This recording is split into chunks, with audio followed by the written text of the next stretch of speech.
మందరము, ఆ మాట వినండి, మనమందరము దేవుని న్యాయపీఠము ఎదుట నిలుతుము. ఈ మాటను మీ మనసులో ఉంచుకోండి. మనమందరము దేవుని న్యాయపీఠము ఎదుట నిలుతుము. నా తోడు ప్రతి మోకాలు నా ఎదుట వంగను, ప్రతి నాలుగు దేవుని స్తుతించును అని ప్రభు చెప్పుచున్నాడు అని వ్రాయబడి ఉన్నది కనుక, తర్వాత చూడండి, మనలో ప్రతివాడును తన్ను గురించి దేవునికి లెక్క అప్పగించవలెను. మనలో ప్రతివాడు, మనమందరము దేవుని న్యాయపీఠం ఎదుట నిలుతుమో, మనలో ప్రతివాడు తన్ను గురించి దేవునికి లెక్క అప్పగించవలెను. మోషే పరిచారకుడు అని చెప్పాడు. ఈ పరిచారకుడు దేవుని ఇల్లంతట్లో నమ్మకంగా ఉన్నాడు. ఈయన బాధ్యత ఏంటంటే మళ్ళా దేవునికి లెక్క అప్పగించాలి. అసలు ఎవరు లెక్కలు చెప్పాలి? ఏదన్నా మనం ఇస్తే వాళ్ళు మనకు లెక్క చెప్పాలి. అప్పుడప్పుడు భర్తలు భార్యల్ని సాయంత్రం లెక్క అడుగుతారు. ఎందుకంటే పోయేటప్పుడు ఉదయం 1000 రూపాయలు ఇచ్చిపోయాడు, ఇచ్చి ఏదో కొనుక్కోవాలనుకుందా ఆమె. ఇచ్చిన తర్వాత సాయంత్రం భర్త రాగానే 100 రూపాయలు చేతిలో పెట్టింది. 100 రూపాయలు చేతిలో పెడితే ఉదయం ఏమని తీసుకుని తెలుసా? 1000 రూపాయలు కూరగాయలు కొనాలని తీసుకో. 1000 రూపాయలు అవుతాయి కూరగాయలు. 100 రూపాయలు చేతిలో పెట్టగానే భర్త అడుగుతాడు, ఖచ్చితంగా అడుగుతాడు, ఏదమ్మా ఈ కదా నేను ఇచ్చాను, కూరగాయలు అన్నావు కదా, ఏం చేసావంటే, అంటే ఈ కూరగాయలు కొంటామంటే పక్కనే కప్పులు కనిపించినాయి, ఒక 1/2 డజన్ అవి కూడా తీసుకున్నాను. దారిలో వస్తా ఉంటే బొప్పాయికాయ కూడా కనిపించింది, అవి కూడా కొన్నాను. ఆ పిల్లోడు అడుగుతున్న నుంచి ఆడికి బొమ్మలు కూడా కొనిచ్చాను. మొత్తం కలిసి ఇప్పుడు 900. ఓకేనా? అటు ఎవరు అడుగుతారు లెక్క? ఇచ్చిన వాళ్ళు అడుగుతారు లెక్క, అంతేనా? ఇచ్చిన వాళ్ళు ఖచ్చితంగా లెక్క అడుగుతారు. దేవుడు కూడా మనకి ఇస్తే ఆయన కూడా మనల్ని ఏం చేస్తాడు? ఖచ్చితంగా లెక్క అడుగు. మనందరం బైబిల్ తిప్పకుండానే ఈ వచనాన్ని ఊరికేట జ్ఞాపకం చేసుకుందాం. మనందరికీ తెలుసు, మత్తయి సువార్త 25వ అధ్యాయములో తలాంతులు, ఒక ఆయన దేశాంతరం వెళ్ళక ముందు వాళ్ళకి ఏమి ఇచ్చాడంట? తలాంతులు. ఒకనికి 5 తలాంతులు, ఒకనికి 2 తలాంతులు, ఒకనికి 1 తలాంతు ఇచ్చి వెంటనే ఆయన దేశాంతరము పోయెను. దీంతో మీరు వ్యాపారం చేయండి అని చెప్పి వెళ్ళిపోయాడు. అయితే మనం గుర్తు పెట్టుకోవాల్సిన విషయం ఏంటంటే, అక్కడ కూడా లెక్క ఉంది. ఆయన చాలా దినములైన తర్వాత తిరిగి వచ్చి 19వ వచనంలో 25:19 ఆ మాట ఉంటుంది. ఆయన చాలా దినములైన తర్వాత వచ్చి తన దాసుల దగ్గర లెక్క చూసుకొనేను. ఖచ్చితంగా దేవుడు ఏం చేస్తాడు? ఆయన దేశాంతరం వెళ్ళిన ఆయన వాళ్ళ దగ్గర నుంచి లెక్క చూసుకున్నాడు. కాబట్టి దేవుని ఎదుట నిలబడే మనం ఖచ్చితంగా దేవునికి లెక్క అప్పచెప్పాలి. అలాగైతే ఏమిచ్చాడు దేవుడు మనకి? అది ప్రశ్న. ఏమిచ్చాడు అంటే 3 గృహాలు ఇచ్చాడు దేవుడు మనకి. 3 ఇళ్ళు ఇచ్చాడు దేవుడు మనకి. ఆ 3 ఇళ్లను గురించి మనము దేవునికి లెక్క అప్పగించాలి. ముందుకు వచ్చేది ఖాళీ ఉందిరాయ్యా, ముందుకురా. ఇక్కడ ఖాళీ ఉందరా.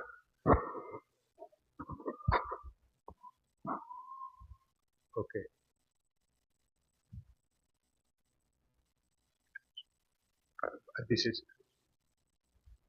రైట్. దేవుడు మనకి 3 ఇళ్ళు ఇచ్చాడు. అందుకని 3 ఇళ్లను గురించిన లెక్క మనం ఆయనకి అప్పగించాలి.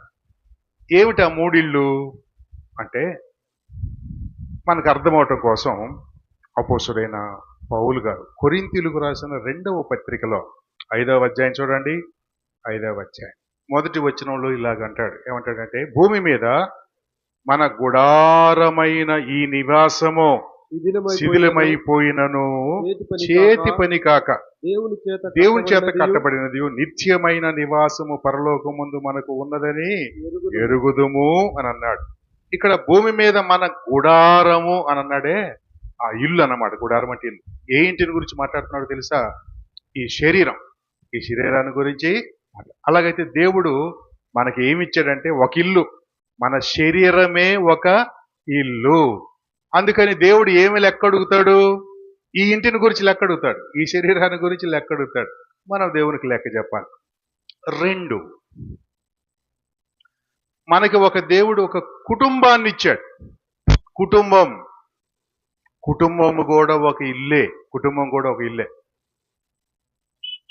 కుటుంబం అంటే మినిమం ముగ్గురుంటే చాలు. ముగ్గురుంటే కుటుంబం అయిపోద్దండి. ఎవరెవరంటే నువ్వు, మీ కుటుంబంలో ఎవరుంటారు? ఖచ్చితంగా నువ్వు ఉంటావు. నిన్ను కన్న తల్లిదండ్రులు, అమ్మ, నాన్న, మొత్తం ఎంతమంది? మినిమం చిన్న కుటుంబం అంటే ముగ్గురు. ఆ తర్వాత మళ్ళీ మనకు పెళ్ళైంది. పెళ్ళైతే భార్య భర్త వస్తారు. మళ్ళీ మనకు కూడా పిల్లలు పుడతారు. ఇప్పుడు వాళ్ళు వీళ్ళు మొత్తం కలిపి మన కుటుంబం. ఈ కుటుంబాన్ని గురించి కూడా దేవుడు లెక్కడుతారు. ఇది కూడా ఒక ఇల్లే. ఇది కూడా ఒక ఇల్లే.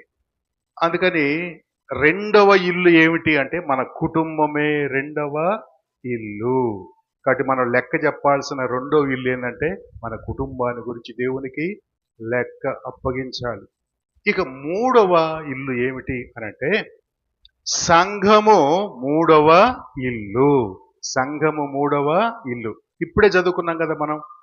మోషే నా ఇల్లంతటిలో నమ్మకముగా ఉన్నాడు. నా ఇల్లు అంటే అది దేవుని యొక్క సంఘం.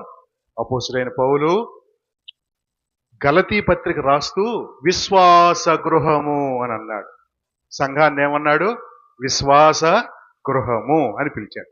అలాగైతే ఈ మూడు ఇండ్లను గూర్చి దేవుడు మనలను లెక్క అడుగుతాడు. దేవుడు మనలను లెక్క అడుగుతాడు. ఎందుకు అడుగుతాడు లెక్క అంటే మనం ముందే చెప్పుకున్నాం కారణం. ఆయన ఇచ్చాడు గనుక. రైట్. అలాగైతే మళ్ళీ మనం విందాం ఈ మూడిళ్ళు. ఒకటి మన దేహం, రెండవది మన కుటుంబం, మూడవది మన సంఘం. వీటిని ఇచ్చింది ఎవరు? కొంతమంది అసలు ఒప్పుకోరు ఆ మాట. మా సొంత బావ, అక్క భర్త లేడు, చనిపోయాడు. చాలా సంవత్సరాలు అవుతుంది చనిపోయాడు. 33వ ఏట చచ్చిపోయాడు ఆయన. తను చచ్చిపోయేటప్పటికి ఆయన వయసు 33 సంవత్సరాలు. మా నాన్నగారు సంఘ పెద్ద. ఆయన ప్రభువు నమ్ముకున్నవాడు కాదు. మా అల్లుడు అంటే మా బావగారు ప్రభువు నమ్ముకున్నవాడు కాదు. పోలీసు ఉద్యోగం, చిన్న వయసులోనే పోలీసు ఉద్యోగం వచ్చింది. పోలీసులో చేరటానికి ఎంత వయసు? 17, 20 ఉంటుంది. ఆ 23 సంవత్సరంలో ఆయనకు ఉద్యోగం వచ్చేసింది. ఇక ప్రభువుని నమ్మలేదు. చిన్నప్పటి నుంచి కూడా బాగా రెబల్గా ఉండేవాడు. ఇక ఇప్పుడేమో ఉద్యోగం ఉంది, చేతినంటే డబ్బులు ఉన్నాయి. ఇక ఆయన ఏం చెయ్యాలో అది చేస్తూ ఉండేవాడు. అన్ని లేని అలవాట్లు అంటూ ఉండవు ఆయనకి. సరే, మిగిలిన అలవాట్లు అన్నీ అవ్వగానే ఒక్క అలవాటుని గురించి చెబుతాను. అవన్నీ మనకు తెలిసిన అందుకని ఒకటి చెబుతాను. మందు కొట్టడం అనే అలవాటు ఉండేది మా బావగారికి బాగా. మళ్ళీ ఎప్పుడన్నా వాళ్ళ బంధువులు పడితే చెప్పబాకండి, మీ బావమరిది ఇదే పనిలో తిరుగుతున్నాడంటే చెప్పుకుంటాను. అవసరమైంది కాబట్టి ఇప్పుడు చెబుతున్నాను. అది తాగుతారంటే తాగుతారు, కానీ ఈయన తాగినట్టు నేను ఎవరిని చూడలేదు ఇంతవరకు. మా బావగారు తాగినట్టు. బ్రష్ చేయక ముందే ఒక ట్రిప్ అయిపోతుంది. ఏది ఇంకా బ్రష్ చేయడు, వేప పొల్ల నోట్లో పడకముందే కొద్దిగా లోపలికి పోవాలి. బ్రష్ అయిన తర్వాత మళ్ళీ ఫ్రెష్గా కొద్దిగా వేసుకోవాలి. టిఫిన్ అయిన తర్వాత మనం మామూలు కాఫీ తాగుతాం కదా, మళ్ళీ ఆయన తాగుతాడు. భోజనానికి ముందు కొద్దిగా వేసుకుని తర్వాత భోజనం చేస్తాడు. భోజనం అయిన తర్వాత మళ్ళీ కొద్దిగా గ్యాప్ వచ్చేది, మళ్ళీ కొద్దిగా వేసుకుంటాడు. సాయంత్రం మనం 5 గంటలప్పుడు టీ తాగుతామా, ఆ టీ బదులు అది తాగుతాడు ఆయన. ఇక రాత్రులు అన్నం తిని పడుకుంటేప్పుడు ఖాళీగా ఉన్నాక ఏం చేద్దాం, మళ్ళీ కొద్దిగా వేసుకొని పడుకుంటాడు. ఇంత తాగుతాడు ఆయన. మా నాన్నగారు మరి సంఘానికి పెద్ద, అందుకని అడిగాడు అనమాట, ఏంది బాబు ఎందుకు అట్లా తాగుతావు అని అంటే, అప్పుడు మా బావగారు చెప్పిన సమాధానం నాకు చాలా అద్భుతంగా నచ్చింది. ఏమంటే పంతులు గారు, నిన్ను ఎప్పుడైనా డబ్బులు అడిగాను నేను? తాగడానికి నిన్ను ఎప్పుడైనా డబ్బులు అడిగానా? నిన్ను అడగల, ఎందుకంటే నా డబ్బులతో నేను తాగుతాను. ఇంకోటి, నీకు ఎప్పుడైనా పోసానా నేను? నీకు పోయలేదుగా. ఎవరు పోసుకుంటున్నాను? నేనే తాగుతున్నాను కదా అని చూడు. నా డబ్బులు నేను. మా నాన్నకి ఏం చెప్పాలో అర్థం కాదు. అట్టగా నోరు తెరుచుకొని చూడాల్సిన పరిస్థితి. అంటే చాలా మంది ఏమనుకుంటారంటే ఈ దేహం నాది అని అనుకుంటారు. సరే, లోకస్తులు అట్ట అనుకుంటారులే, కానీ వినండి జాగ్రత్తగా. దేవుణ్ణి నమ్ముకున్న బిడ్డలు దేహాన్ని గురించి కూడా లెక్క చెప్పాలి అని అంటే అది దేవుడిచ్చాడన్న సంగతి మనం మర్చిపోకూడదు. చదువుకుందాం ఒక లేఖన భాగాన్ని. దేహాన్ని గురించి ఒక అద్భుతమైన వచనం బైబిల్ గ్రంథంలో, కొరింథీయులకు రాసిన మొదటి పత్రిక 6వ అధ్యాయం. కొరింథీయులకు రాసిన మొదటి పత్రిక 6వ అధ్యాయము 19, 20 వచనాలలో మన దేహాన్ని గురించి బైబిల్ గ్రంథం చెప్పే అద్భుతమైన వచనం చూడండి. అక్కడ ఇలా ఉంది, మీ మీ దేహము దేహము దేవుని వలన మీకు అనుగ్రహింపబడి ఆహా ఎంత అద్భుతం, మీ మీలోనున్న దేహము పరిశుద్ధాత్మ దేవుని వలన మీకు అనుగ్రహింపబడి. ఈ దేహాన్ని ఎవరిచ్చారు మనకి? అదే. కాబట్టి ఈ దేహము దేవుని వలన మీకు అనుగ్రహింపబడి మీలో ఉన్న పరిశుద్ధాత్మకు ఆలయమై ఉన్నదని మీరు ఎరుగరా? మీ దేహము ఒక ఆలయం, ఒక గుడి, ఒక ఇల్లు అని చెప్తున్నాడు అనమాట. పరిశుద్ధాత్మ నివసించే ఇల్లు. కాబట్టి మీ దేహము దేవుని వలన మీకు అనుగ్రహింపబడింది. ఇది నాది అంటానికి వీల్లేదు. దేవుడు ఇది అర్థమైద్దని ఒక విషయం చెప్పాడు. ఏం చెప్పాడంటే, ఈ చెట్లు విత్తనాలు ఉంటాయి కదా, మనం విత్తనం వేస్తాం భూమిలో, ఆ విత్తనంలో నుంచి ఏమొచ్చింది? చెట్టు వస్తుంది కదా, మొక్క వస్తుంది. మొక్కను మనం ఇత్తేదేంది మనం. మరి దానికి ఎంత కాండం కావాలో, ఎన్ని కొమ్మలు కావాలో, ఎన్ని ఆకులు రావాలో నిర్ణయించేది ఎవరు? బైబిల్ చెప్తా ఉంది దేవుడే. మనం విత్తనమే వేస్తాం కానీ దానికి శరీరం ఇచ్చేది ఎవరంట?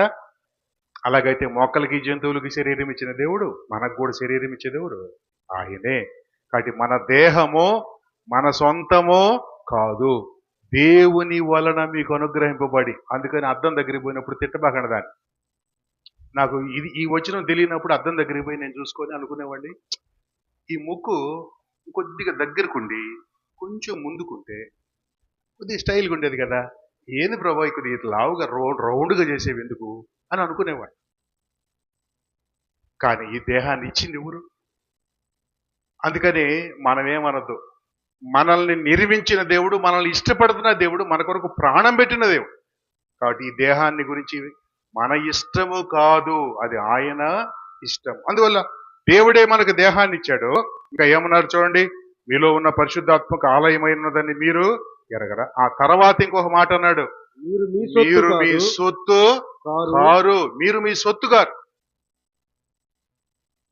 పిల్లలు పుట్టినప్పుడు కదా, చిన్న బిడ్డలు పుట్టినప్పుడు ఎత్తుకొని కదా మనం ముద్దాడేటప్పుడు ఒక మాట అంటాం. ఏమంటారు చెప్పండి? నా బంగారం అంటాం. వాడు ఎట్టున్నా కూడా, అది ఏ షేపులో ఉన్నాయి, ఏ రంగులో ఉన్నాయి, మనకు మాత్రం ఏంది అది బంగారం. కొద్దిగా నచ్చకపోతే ఇత్తడి, ఇంకా నచ్చకపోతే ఇనుము, ఏదో ఒకటి మొత్తం మీద ఇనుమన్నా కూడా మళ్ళీ హత్తుకొనే నా బంగారం అని కదా మనం అనేది, నా బంగారం. అలాగైతే నా అంటే అర్థమైందో తెలుసా? మన సొత్తు అని. దేవుడు అంటున్నాడు మీరు మీ ఎందుకు అంటే చెప్పాడు ఆయన, మీరు విలువ పెట్టి కొనబడిన మనందరినీ దేవుడు కొన్నాడు. ఏది కొన్నాడు అంటే పెడుతాడు, మీరు అమూల్యమైన క్రీస్తు రక్తం, అమూల్యడానికి వీలు లేని ప్రభు రక్తంలో మీరు కొనబడిన వారు. అందుకని మీరు విలువ పెట్టి కొనబడిన వారు కనుక మీ దేహముతో దేవుని మహిమపరచాలి. అలాగైతే ఏమి లెక్క చెప్పాలి దేవుడి దగ్గర మనం అంటే, ఈ దేహాన్ని గురించి లెక్క చెప్పాలి.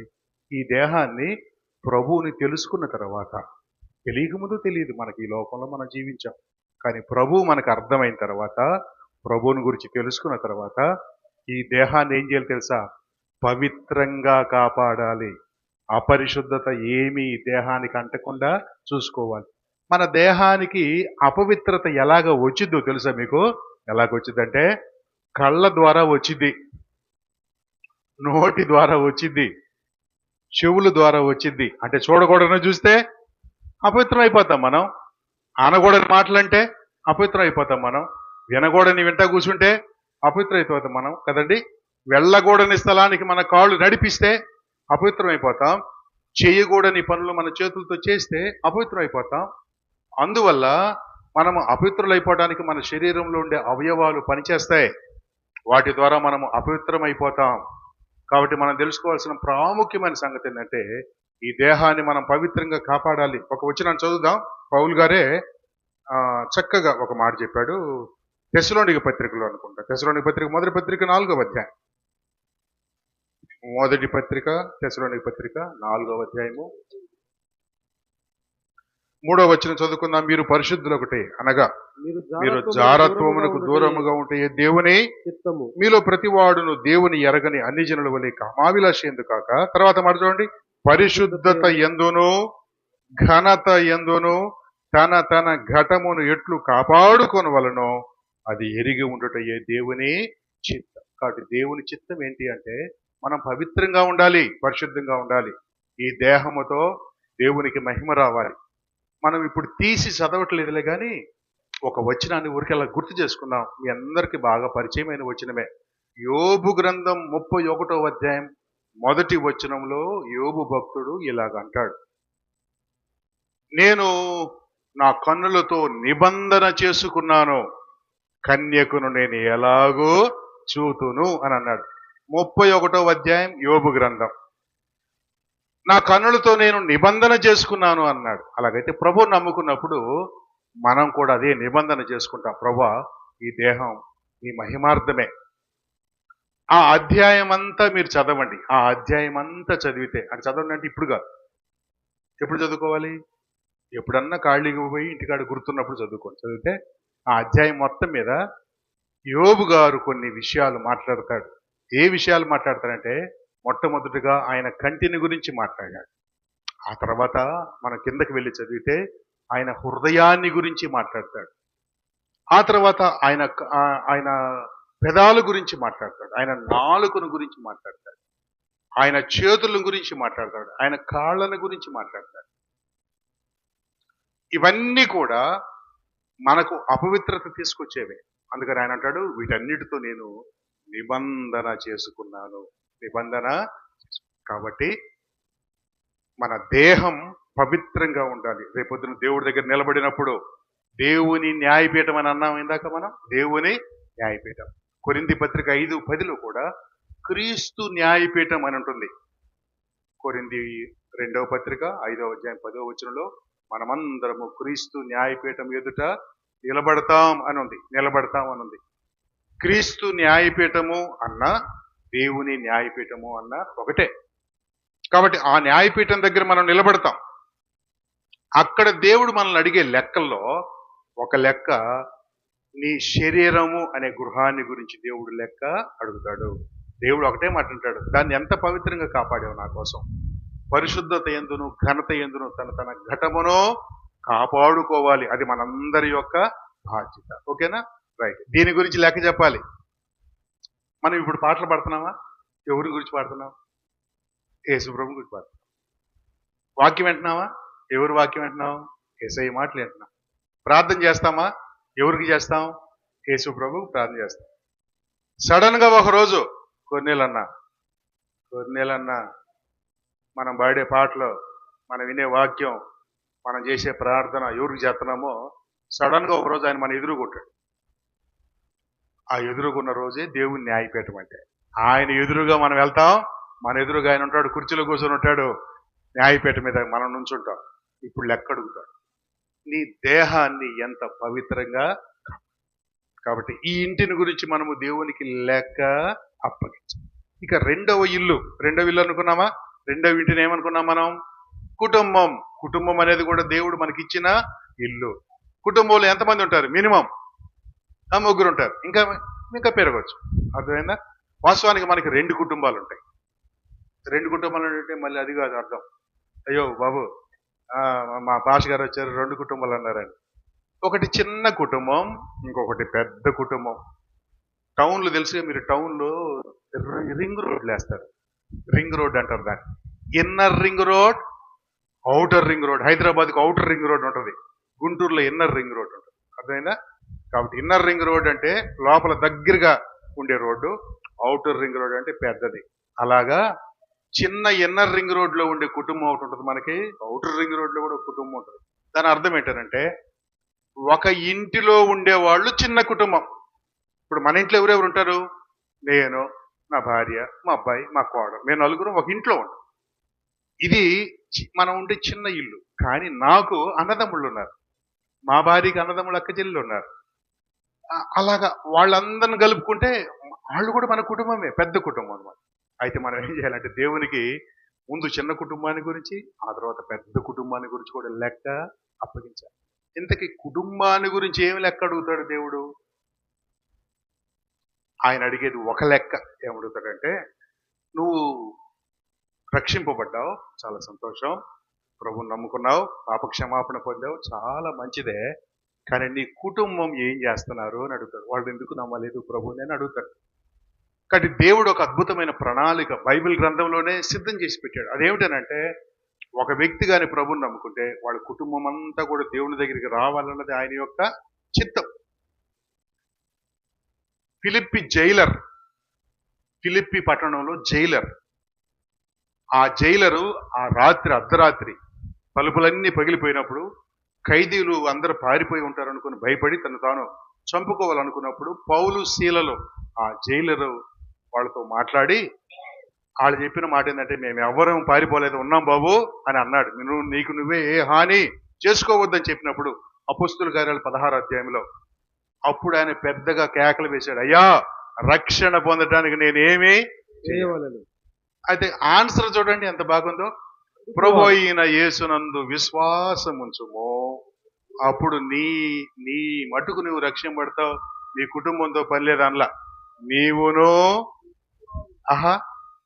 నువ్వు రక్షింపబడితే ఎవరు కూడా వస్తారంట? ఇంటివాడు. అలాగైతే మనతో పాటు కలిపి మన ఇంటి వారు కూడా రక్షణ పొందటం అనేది ముందుగా రక్షింపబడిన నీ మీద దేవుడు పెడుతున్న పెద్ద భారము. ఇది మర్చిపోవద్దు. మనం ప్రభు నమ్ముకున్నామా? దేవునికి స్తోత్రం. నెక్స్ట్ ఎవరు రావాలి? మన కుటుంబం వాళ్ళు కూడా రావాలి.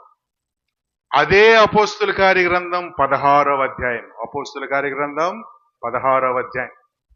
పౌలు శీలలు నదీ తీరమున, ఫిలిప్పి పట్టణంలో నదీ తీరమున ప్రార్థన జరుగుతుంది అని అక్కడికి వెళ్ళారు.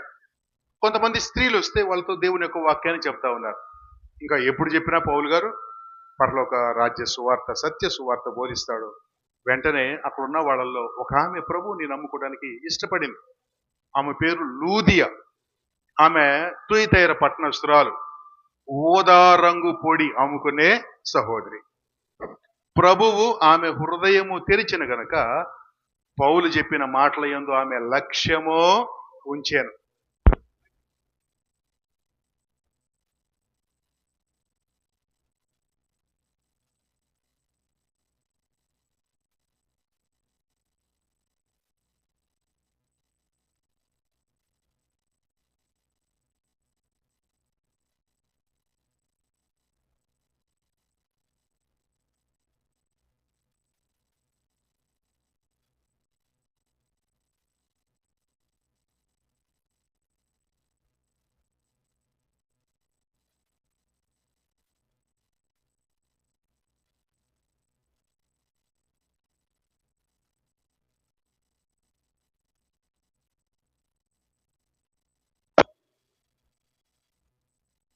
ఒక నది తీరాన, నది ఒడ్డున జరుగుతుంది, సముద్రం లేదు ఫిలిప్పి పట్టణ, ఓకే ఉండొచ్చు. ఒక నదీ తీరాన అని రాశారు అక్కడ. నదీ తీరాన జరుగుతుంది, ఓకేనా. ఆ మీటింగ్లో లూదియా మాత్రమే ఉంది. వాళ్ళ ఫ్యామిలీ మెంబర్స్ ఎవరు లేరు అక్కడ. లూదియా ఉంది. కానీ దాని తర్వాత వచ్చిన చదవండి. అక్కడ ఏముంది చూడండి. ఆమె ఇంటి వారిని బాప్తిసం పొందినప్పుడు, ఒక నిమిషం సహా అంత దూరం పోవద్దు, అక్కడ చాలు మనం. లూదియాకి ప్రభు హృదయం తెరిచాడు, ఆమె ప్రభు నందు విశ్వాసం ఉంచింది. కానీ ఆమె ఇంటోళ్ళు కూడా పొందారు. ఎట్ట కుదిరిందా? వాళ్ళే ఇంటికాడు ఉన్నారు, ఈమె ఏడుంది, ఆమె వాక్యం ఏంది, ప్రభుని నమ్ముకుంది, వాళ్ళ ఇంటోళ్ళు కూడా బాప్తిసం తీసుకున్నారు అని రాశారు. ఎట్ట కుదిరిద్ది అలా? చెప్పండి అమ్మా, మీరు చెప్పండి. వీళ్ళు ఎవరు వద్దులే, మీరు చెప్పండి. ఎలా కుదిరిద్దట? ఏం చేసి ఉంటుంది లూదియా? వాళ్ళకి ఒక దండం పెట్టి, అయ్యగారు ఒక 10 నిమిషాలు ఉండండి, ఆడకు బాబాకండి, నాకెంత అద్భుతమైన రక్షణ సువార్త మీరు నాకు అందించారు, మా బ్యాచ్ ఉన్నారు ఇంటికాడ, ఇంకా వాళ్ళందరిని పట్టుకొస్తా, వాళ్ళకు కూడా ఇదే మాటలో చెప్పండి. ఇంటికి పోయి వాళ్ళందరిని పట్టుకొచ్చి మళ్ళా వాక్యం చెప్పిస్తే వాళ్ళందరూ కూడా ఏమయ్యారు? విశ్వాసం ఉంచారు. ఆమె చెప్పింది అనమాట, నేను సత్యాన్ని తెలుసుకున్నాను, నేను నిజాన్ని తెలుసుకున్నాను, నేను పరలోకపు దేవుని తెలుసుకున్నాను అని చెప్పగానే కుటుంబం వాళ్ళు కూడా ఆసక్తిగా అక్కడికి వచ్చేసారు. ఆమె చెప్పిన మాటలను బట్టి పౌలు గారు చెప్పిన వాక్యాన్ని బట్టి వాళ్ళు కూడా రక్షింపబడి బాప్తిసం తీసుకున్నారు. తర్వాత జైలుకు పోయి వచ్చిన తర్వాత వేరే సంగతి, అది తర్వాత సంగతి, మనకు అనవసరం ఇప్పుడు ప్రస్తుతానికి. కాబట్టి ఆ కుటుంబం వాళ్ళు రక్షణలోకి రావడానికి ఎవరు కారణమయ్యారు? లూదియా. జైలర్ వాళ్ళ ఇంటి వాళ్ళు రక్షణలోకి రావడానికి ఎవరు కారణమయ్యారు? ఆ జైలర్. యెహోషువ భక్తుడు, మోషే తర్వాత ఇశ్రాయేల్ ప్రజలు నడిపించిన నాయకుడు. ఇశ్రాయేల్ ప్రజలకు ఆ దేశమంతా యుద్ధం చేసి వాళ్ళకి దేశాన్ని ఇచ్చేసిన తర్వాత ఆఖరగా 24వ అధ్యాయంలో ఇలా అంటాడు, మీరు ఎవరిని సేవించిద్రో సేవించుకోండి, నేను మా ఇంటోళ్ళ సంగతి కూడా తెలియదు అబ్బాయి, నేను మళ్ళీ మీరు నా ఇంటోళ్ళు అంటారు, మా ఇంటోళ్ళ సంగతి నాకు అనవసరం, నేను ఈ దేవుడిని నమ్ముకుంటా అని అనలా. అంతటితో క్లోజ్ చేయలే ఆయన. నేను నా ఇంటి వారు. కొంతమంది ఏమంటారంటే మా ఇంటోళ్ళు నా మాట వినరని అని అంటారు. వినాలి. ఏం చేయాలి? వినాలి. ఎలా వింటారు అని అంటే వాళ్ళ కోసం మనం చేయాల్సిన 3 పనులు ఉన్నాయండి. ఇంటోళ్ళు దేవుని వాక్యం విని ప్రభుని నమ్ముకోవాలంటే వాళ్ళ కోసం మనం ఏం చేయాలి? 3 పనులు చేయాలి. ఈ చేయకుండా వాళ్ళు రమ్మంటే రారు. నంబర్ 1, వాళ్ళ కోసం మనం ప్రార్థన చేయాలి. విలాప వాక్యములు 2వ అధ్యాయం 19వ వచనం తిప్పకుండా చదువుతారు ఎవరైనా? తిప్పకుండా చదవండి ఎవరైనా. విలాప వాక్యాలు 2. సహోదరులు అయితే బాగా చెప్తారు అది. నువ్వు రేయి మొదటి జామున లేచి నీ పసిపిల్లల ప్రాణం కొరకు ఏం చేయమన్నారు? మొరపెట్టమన్నారు. కాబట్టి కుటుంబం కొరకు మనం ఏం చేయాలి? ప్రార్థన చేయాలి.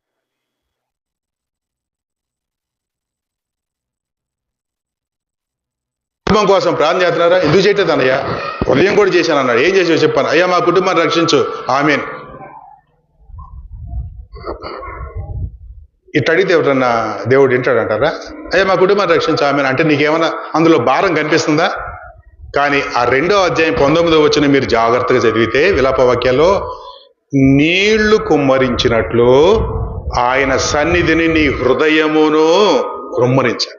అంటే ఎంత భారముతో హన్నా ప్రార్థన చేసి చూడండి, అంత భారముతో మనము ప్రార్థన చేయాలి. ప్రార్థన చేయకపోగా మళ్ళీ కుటుంబాన్ని గురించి వీళ్ళు ఇచ్చే సాక్ష్యం ఏంటంటే, అనయో ప్రపంచంలో ఎవరన్నా నమ్ముతారు కానీ మా బ్యాచ్, ఈ ముదురు బ్యాచ్ వీళ్ళు నమ్ముకునేవాళ్ళు కాదు అని మనమే అలాంటి స్టేట్మెంట్ ఇచ్చేస్తా ఉంటాం. No no no no no దేవుడి దగ్గర మనం అసలు అనకూడదు. దేవుడు అందరి హృదయాలు, లూదియా హృదయాన్ని మార్చాడు కదా, ఆయనే కదా హృదయం తెరిచింది. కాబట్టి పని ఆయనది. మనం చేయాల్సిన పని మనం చేయాలి. మన కుటుంబం కోసం మనం ఏం చేయాలి?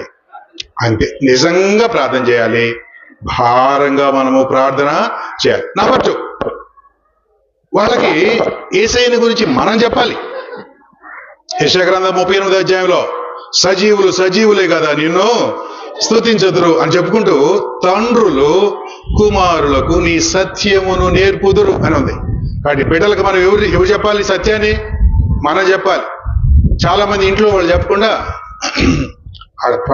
బడి దగ్గరికి పోయి పంతులు గారికి చెప్తారు, అయ్యా కొద్దిగా వీడు బాగా చెప్పయ్యారు. పాస్టర్ దగ్గర తీసుకొచ్చి పాస్టర్ గారికి చెప్తారు, అయ్యా నువ్వు చెప్పయ్యా అంటారు. కానీ వాళ్ళు చెప్పరు. చెప్పాలి. మన కుటుంబానికి మనం కూడా ముందు మనమే చెప్పాలి. 2, 3 ఆ కుటుంబానికి మనం మాదిరిగా ఉండాలి. ఇంట్లో మనం ఎట్లా ఉండాలి? మాదిరిగా ఉండాలి. ఒక్క సంగతి నేను మీ ఊరికే జ్ఞాపకం చేస్తాను. తిమోతి యేసు ప్రభు నమ్ముకున్నాడు కదా, యేసయ్య నమ్ముకున్నాడా? వచ్చిందా విశ్వాసం? Hello check. తిమోతిలో విశ్వాసం ఉంది. ఎట్టొచ్చిందో బైబిల్లో పరిశుద్ధాత్మ దేవుడు రాయించి పెట్టాడు. ఎలా వచ్చిందంట అది?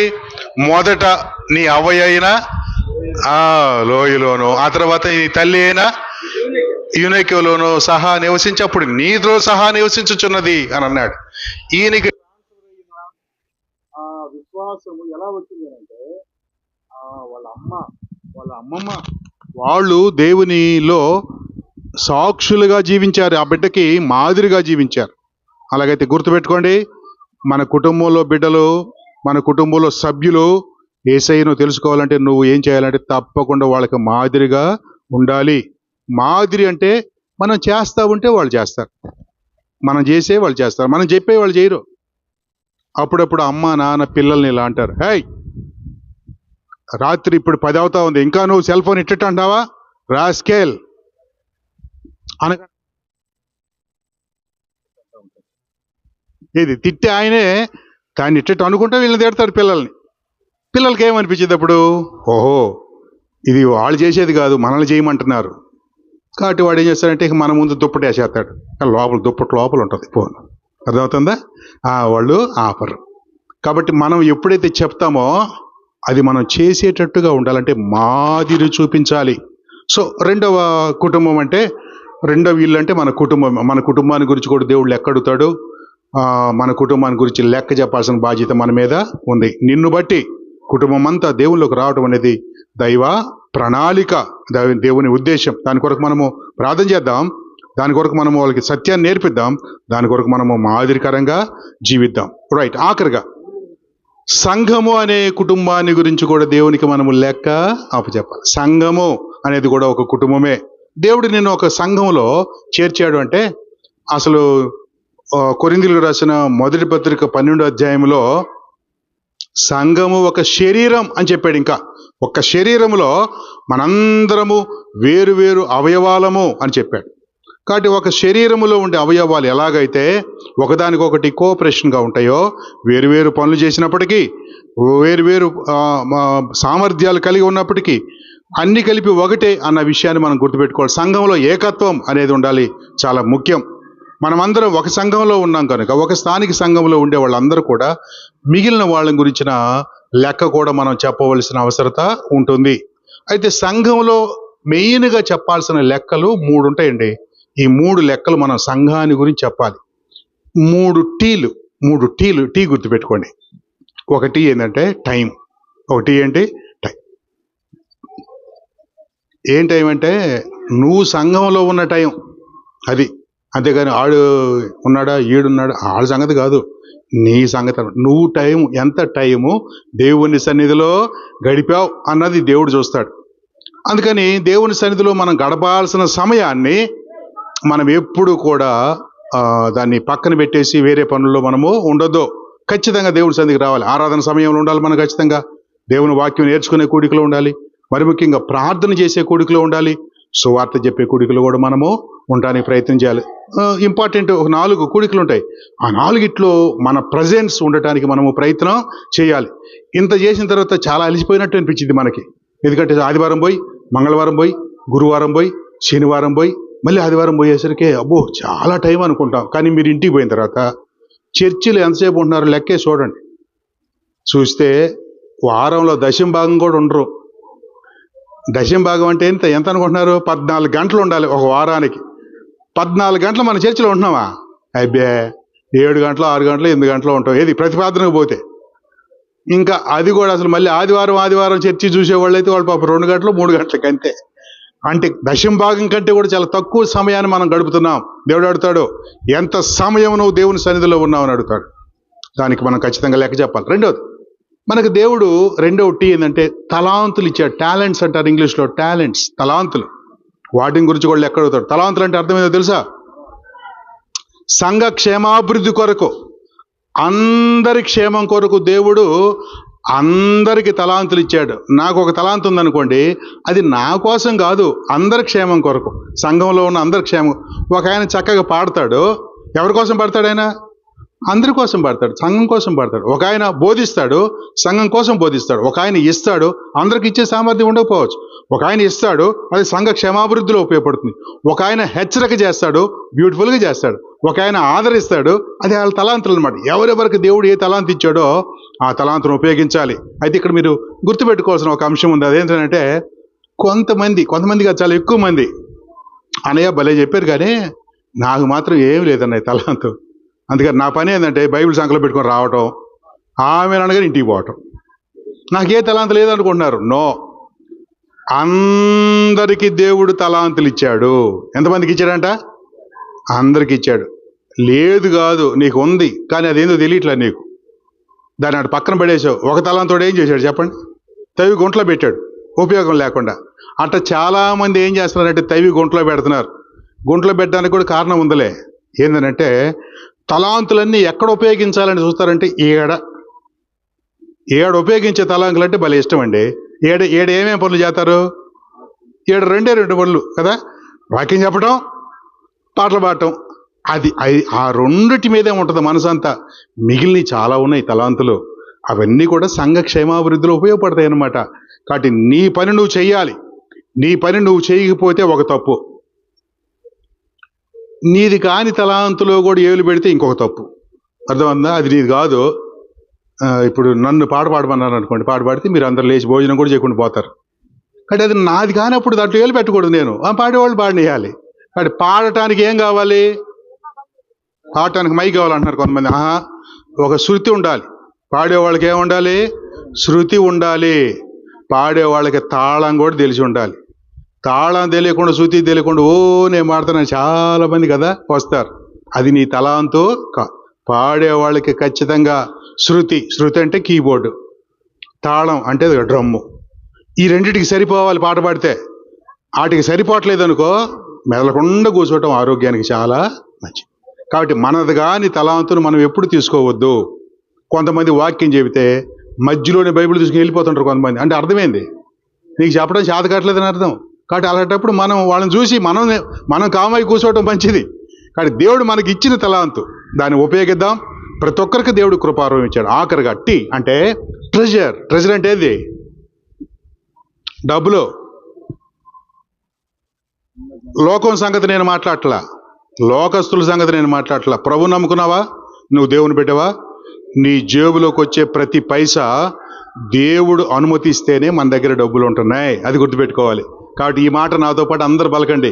నాకు ఇచ్చే డబ్బులన్నీ అనండి, ఏం పర్లేదు అనండి. నాకు ఇచ్చే డబ్బులన్నీ దేవుడు ఇస్తేనే. లోకస్తులు అట్ట అనుకోరు. లోకస్తులు అనుకోరు, నా జ్ఞానం, నేను చదువుకున్న చదువు, నా జ్ఞానం, లేకపోతే నా బలం, నేను పని చేసి సాయంత్రం కల్లా 1000 రూపాయలు సంపాదించుకుంటున్నాను, లేదంటే నేను ఉద్యోగం చేసి 1,00,000 రూపాయలు సంపాదించుకుంటే వాళ్ళు అనుకుంటారు. వాళ్ళు అట్టగా అనుకుంటారు అంతే. వాళ్ళు అనుకోవాలి. వాళ్ళని ఏమనబాకండి మీరు. కానీ ప్రభువు నమ్ముకున్నావా నువ్వు?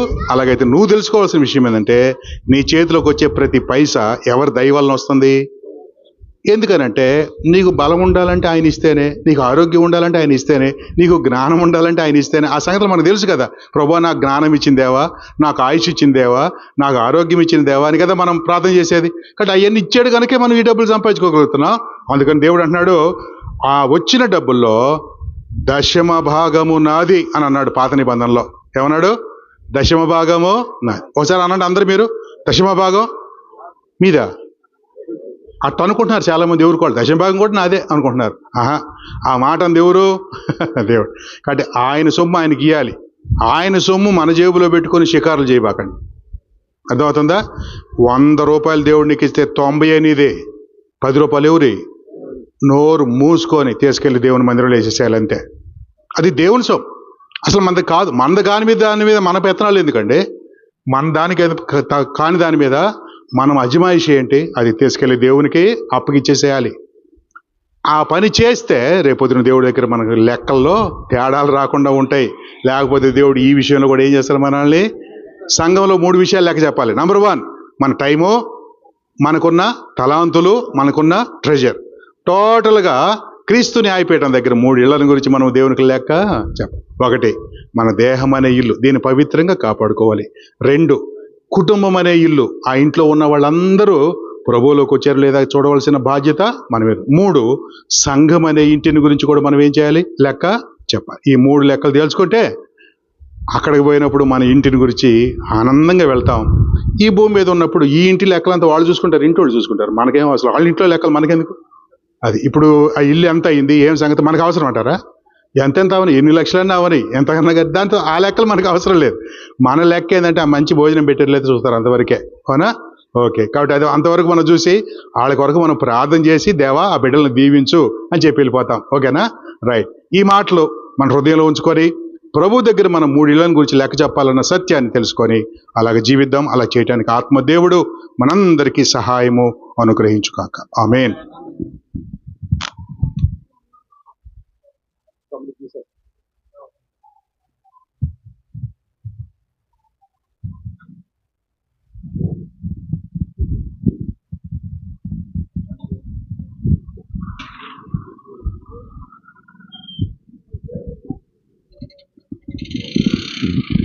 ప్రభునామంలో అందరికీ వందనాలు.